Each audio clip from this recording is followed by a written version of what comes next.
तो सवाल है कि ग्रेविटी का जन्म कहाँ से हुआ? बट ऑब्वियस है कि अर्थ से। सो लेट्स सपोज यहाँ पे एक हमारी धरती माँ है ना?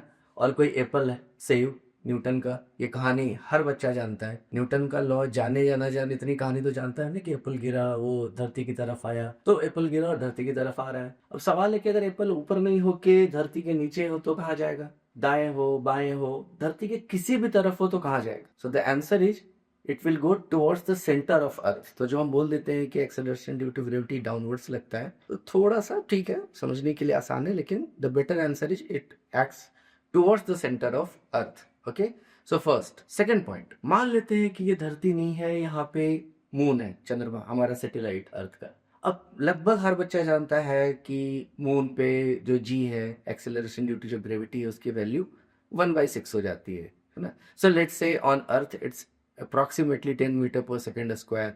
मून पे जाके उसकी value 10/6 metre per second square हो जाएगी, है ना?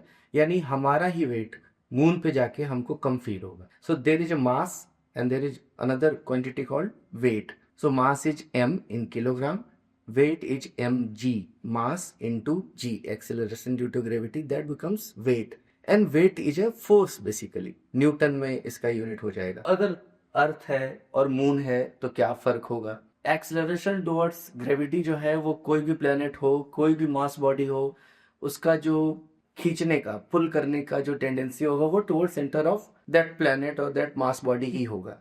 अभी तक हमने समझा कि अर्थ है, अर्थ पे value 10 metre per second square है, और अगर मून पे गए, ऐसे हम कहीं भी जा सकते हैं और उसकी कैलकुलेट कर सकते हैं। We know about moon.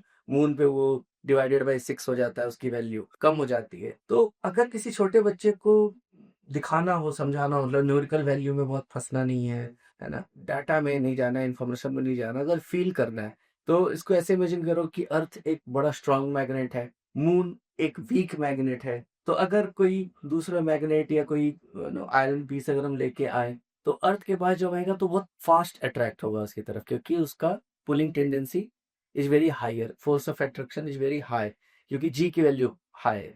और मून पे थोड़ा वो धीरे आएगा, स्लो आएगा। तो ऑब्जेक्ट का मूवमेंट, फॉलिंग जिसको हम कहते हैं, फॉलिंग फास्ट होगा, वहां पे फॉलिंग स्लो होगा। और अगर ऐसे ही स्पेस में चले जाएं, तो आप जानते हैं अभी सुनीता विलियम्स वापस आई है, तो स्पेस का विज्ञान ही अलग है, वहाँ वेटलेसनेस होता है।